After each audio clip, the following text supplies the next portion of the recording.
ఇల్లు లేని వాళ్లకు నిరుపేదలకు నిర్లక్ష్యం చేసిరన్న దృష్టితో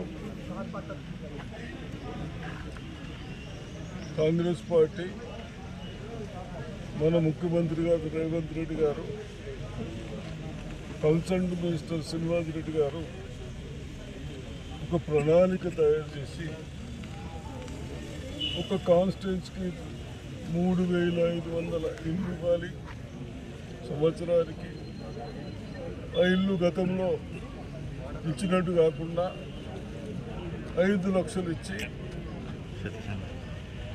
400 స్క్వేర్ ఫీట్ కట్టడానికి ప్లాన్ చేస్తూ ఉన్నాం.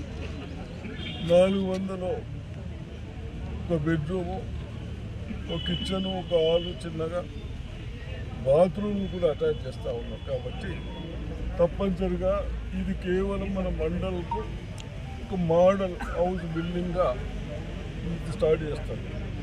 ఈ స్టార్ట్ చేసిన తర్వాత దాంట్లో ఉంటే దాన్ని బట్టి మనం అవసరం, ఒకవేళ అది ఫైనలే కానీ అవసరం ఉంటే చేంజ్ చేసుకోవడానికి మోడల్ బిల్డింగ్ కడతా ఉన్నాం.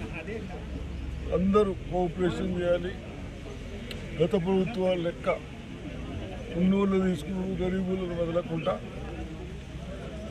ఏదైతే బీద వాళ్లకు కనీస సౌకర్యాలు ఉండాలన్న ఉద్దేశంతో మనం ఈ ప్రణాళిక చేస్తూ ఉన్నాం.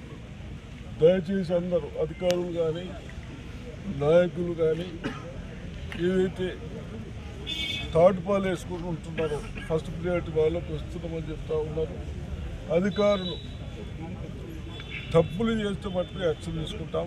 అదే కాకుండా ఇప్పుడు ఉపాధి హామీలకు కూడా మీరు ఏదైతే లిస్ట్ ఇస్తూ ఉన్నారో, లిస్ట్ సర్వేలు చేస్తూ ఉన్నారో, భూమి ఉన్న వాళ్ళకు వస్తున్నాయి, భూమి లేని వాళ్ళకు కొందరు మిస్ అయినాయి.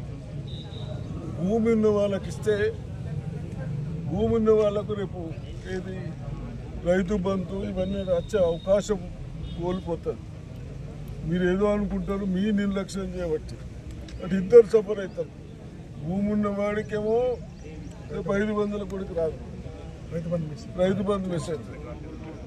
వీడికి ఇది ఇచ్చినాక అసలు బెనిఫిషియర్స్కి ఆడికి ఇబ్బంది అవుతుంది. కాబట్టి అధికారులు దయచేసి నిర్లక్ష్యం చేయకుండా మన ప్రజాప్రతినిధులు కూడా సెక్రటరీలు కానీ అక్కడ కాకుండా